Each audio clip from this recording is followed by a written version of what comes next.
डंका वालों की तो लंका लग गई है। I mean, डंका डंका चिल्लाने वालों की देश की जनता से गरियाए जाने के बाद सबसे पहले तो आपका शुक्रिया कि आपने सीतामढ़ी शहर को टीवी पे बड़ा खूबसूरत दिखाया। वर्षों वर्ष से न बनने वाले पुल को नहीं दिखाया, ये आप इसके लिए भी शुक्रिया। उसकी वजह से जो घंटों जाम रहता है ब्रिज पे, उसको आपने नहीं दिखाया, इसके लिए भी आपका शुक्रिया। मेरा ही शुक्रिया करने आए हैं क्या? गोदी मीडिया अब विदेशियों से गाली खाने के मिशन पे निकल चुकी है। तमीज से बात कीजिए जमीर अब्बास।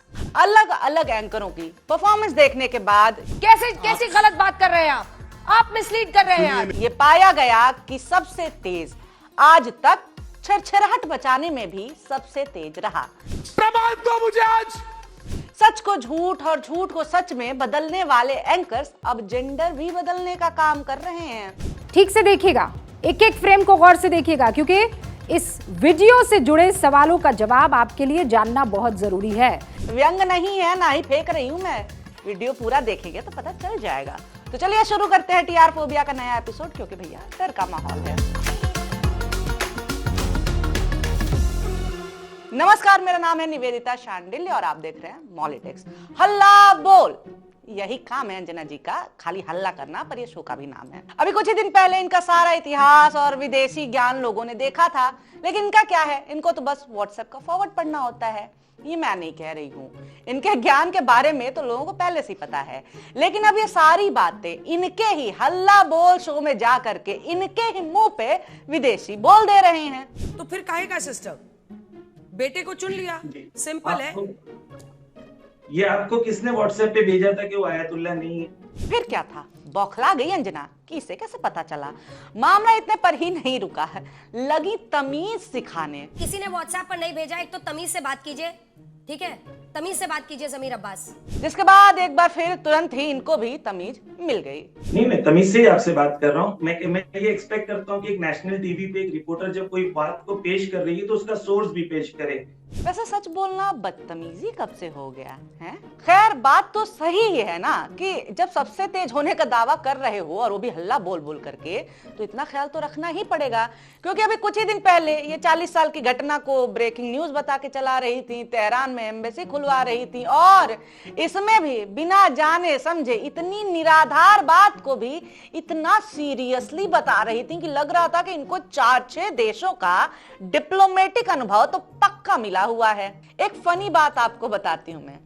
अंजना अपने एक शो में विपक्ष के नेता से कहती हैं कि विपक्ष को ना अफवाह नहीं फैलाना चाहिए इस समय। Very sad. हमारे विदेश मंत्री एस जयशंकर लगातार अब्बास अरागची के साथ संपर्क में है, और आज ही एक तेलवाहक जो जहाज है वो वापस आया है, उसी रास्ते से आया है सऊदी अरब से चलकर। तो हर मोर्चे पर दोनों ही के साथ स्ट्रेटेजिक रिलेशन अगर अच्छा चल रहा है और तैयारी है, तो आपको नहीं लगता है कि इस वक्त पर देश में एक पैनिक फैलाने से बचना चाहिए विपक्ष को? हमने ईरान में एम्बेसी खुलवाने वाली अंजना, धर्मेंद्र को जीते जी श्रद्धांजलि देने वाली अंजना, अफवाह के खिलाफ। वाह मोदी जी वाह। अंजना जी, बिल्कुल सच बात है, अफवाह फैलाने से बचना चाहिए, इसमें कहीं कोई दो राय नहीं। और सूत्रों के जरिए अफवाह फैलाने से तो और बचना चाहिए, क्योंकि अगर आप झूठे सूत्रों के जरिए अफवाह फैलाएंगे तो निश्चित तौर में देश में पैनिक नहीं, भयंकर पैनिक होगा। अभी आधे घंटे पहले रणधीर जायसवाल ने स्पष्ट किया है कि हमारी 3 बार ईरान के विदेश मंत्री से बात हुई है। एक पत्रकार ने स्पेसिफिक क्वेश्चन पूछा, क्या स्ट्रेट ऑफ हॉर्मुज से भारत के जहाज निकलेंगे? तो उन्होंने कहा हमारी चर्चा हुई है, इसके आगे मैं कुछ नहीं कह सकता। और हमारे यहाँ के सूत्र जो हैं वो क्या कर रहे हैं, वो कह रहे हैं कि साहब बाहर आ गया, और बता रहे हैं कि स्ट्रेट ऑफ हॉर्मुज से एक जहाज आज बंबई भी आ गया। एक तो अंजना जी, अगर आप डिबेट करा रही हैं कांग्रेस और भाजपा से, एक एक प्रवक्ता बुला रही हैं, तो उन दोनों को डिबेट करने दो ना यार। या तो भाजपा प्रवक्ता बुलाना बंद कर दो, या फिर भाजपा की तरफ से प्रवक्ता अंजना ओम कश्यप को खुद ही बैठा दिया जाए। जरा देखिए कैसे कांग्रेस वर्सेस भाजपा, कांग्रेस वर्सेस अंजना लग रहा है। अब ये अफवाह नहीं है, ये प्रेम शुक्ला क्लेम कर रहे हैं। इसीलिए आपने देखा होगा सुरेंद्र जी, दो काउंटर क्वेश्चन है सर। आपने देखा होगा अफवाह फैलाने की बात नहीं है। प्रेम शुक्ला से मेरा पहला सवाल यही था कि क्या वाकई भारतीय जहाज वहां से गुजर रहे हैं, क्योंकि इसको लेकर 2 खेमे बने हुए हैं जानकारी पर, इसीलिए मैंने पूछा, और उनका ये क्लेम है। तो एक तो वो सामने आकर बीजेपी के प्रवक्ता का क्लेम है, तो इसमें अफवाह है या अब सामने है, वो कोई ऐसा तो है नहीं सामने आकर वो बोल रहे हैं। दूसरा, ऊर्जा जरूरतों को लेकर बातचीत हुई है, ऐसा तो बताया गया विदेश मंत्रालय की तरफ से।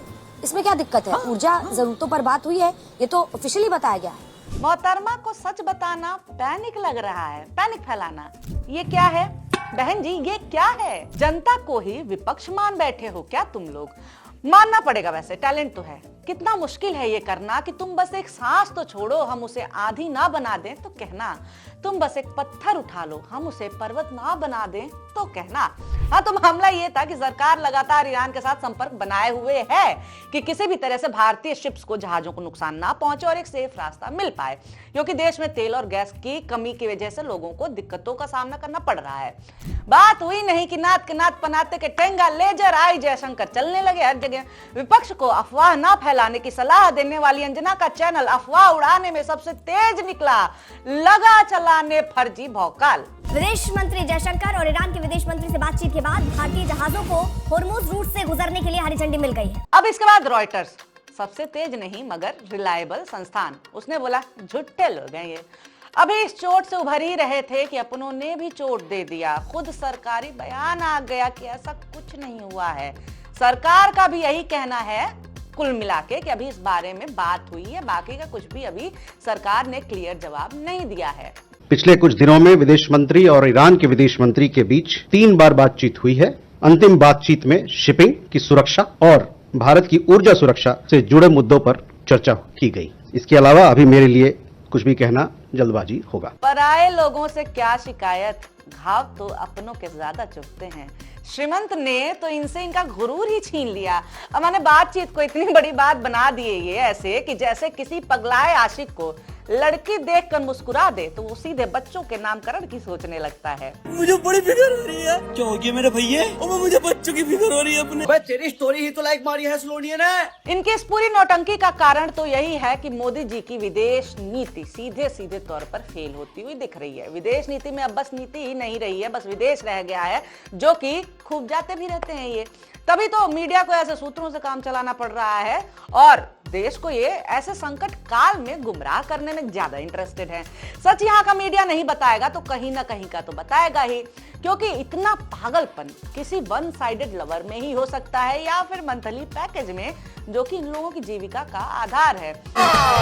चलिए अब इसके साथ ही समय आ गया है उसका कैरेक्टर दिखाने का, जो दूसरों का कैरेक्टर असैसिनेशन बड़े मजे से करता है। रोज शाम को टीवी पर एक पार्टी और एक धर्म की वकालत करते हुए देश की बढ़ती नफरत में अपना बहुमूल्य योगदान देने के बाद रमजान के पाक महीने में इफ्तार पार्टी रखकर देश को सहिष्णुता का पाठ पढ़ाने के कसीदे पढ़ रही हैं रूबिका लियाकत।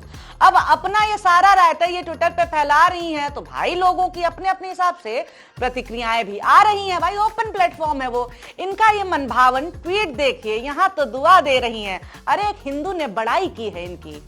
अब दूसरा ट्वीट देखिए, जब कोई इनको इनके कामों को लेकर का आईना दिखा रहा है तो उसके लिए बद्दुआ, और वो भी रोजे में। अरे भाई रोजेदारों को ये सब शोभा नहीं देता। अब मतलब कि कुल मिला के बात यही है कि मीठा मीठा गप गप कड़वा कड़वा थू थू। चलो अपनी अक्ल के हिसाब से ये सब किया तो किया, मगर बेचारे का जेंडर ही चेंज कर दिया। लड़कियों के ऊपर अत्याचार जब होता है तो उसको देख के रोने का ड्रामा करने वाली रूबिका जी के हिसाब से बेटी होना अपमान की बात है। तभी तो किसी को बेइज्जत करने के लिए उसे बेटी कह रही हैं। बेटी इंसल्ट कैसे है, कोई इनसे पूछो और मुझे बताओ, क्योंकि रूबिका ने मुझे अभी भी ब्लॉक कर रखा है। किसकी दुआ कबूल होती है ये मुझे नहीं पता, पर उसकी दुआ तो बिल्कुल भी कबूल नहीं होती जो अपने काम से गद्दारी करता है, अपना ईमान बेच देता है। यहाँ पर शहजाद पूनावाला, एलपीजी, तेल और जितने भी सवाल आपको पूछने आप उनसे पूछ लीजिएगा। सरकार पे बैठे वो नुमाइंदे वो हैं। मेरे सवाल का आप सिंपल सा जवाब दे दीजिए। आप लोग चाहते थे अविश्वास प्रस्ताव कौन लेकर आया? शहजाद पूनावाला, रूबिका लियाकत या तहसीन पूनावाला की बिलवड पार्टी? कौन लेकर आया? इस समय लोगों के यहाँ चूल्हा नहीं जल पा रहा है, तब ऐसे समय पर इनके लिए ज्यादा इंपॉर्टेंट मुद्दा ये हो गया है कि विपक्ष अविश्वास प्रस्ताव पे क्यों नहीं चर्चा करना चाहता है। अरे जवाब सिंपल सा है कि पहले देश के लोगों की भूख जरूरी है, ना कि अविश्वास प्रस्ताव। इतनी सी बात नहीं समझती। देखिए आज एक बात स्पष्ट हो गई कि कांग्रेस वाले और इंडी इकोसिस्टम चर्चा नहीं खर्चा चाहती है, डिस्कशन नहीं डिसरप्शन चाहती है, कॉन्सेंसस नहीं कॉन्फ्रंटेशन चाहती है। महंगाई, बेरोजगारी, शिक्षा पर रूबिका चर्चा क्यों नहीं करना चाहती है? असल सवाल तो ये भी बनता है ना। खैर, रूबिका का पहला सवाल धाए से विपक्ष पे आता है और सवाल है, गौर से सुनिएगा, गंभीर है। ये क्या बचकानापन है? तहसीन, ये क्या बचकाना हरकत है भाई? व्हाट्सएप फॉरवर्ड पढ़ पढ़ के ये सब अपने आप को काफी सयाना समझने लगे हैं और ये तो विपक्ष को बच्चा ही समझाइश दे रही हैं। तहसीन, ये क्या बचकाना हरकत है भाई? ये सब बोल जाने के बाद बोल रही हैं कि मैं इस तरह की भाषण नहीं बोलना चाहती। कुछ कुछ ऐसी चीजें हैं जो मैं सच में टीवी पर नहीं बोल सकती हूँ सर। सही कह रही हैं आप। आपका तो ये है ना भाषा स्तरीय वाला। इसे कहते हैं शुद्ध भाषा, देसी भाषा में कहूँ तो लतिया के भगा दिया गया। इससे पहले कि ये हमसे भी कुकुर झौझौ करने लगे, हम लेते हैं विदा और आप लोगों से यही कहना है कि अगर आप लोगों को इन गोदी पत्रकारों से बचना है तो हाथ जोड़ के एक निवेदन करता हूं कि आज के इस कार्यक्रम को ज्यादा से ज्यादा शेयर करें। अगर आप YouTube पे देख रहे हैं तो लिंक को कॉपी करें और घर घर तक पहुंचाएं। इसी के साथ ये एपिसोड खत्म हुआ।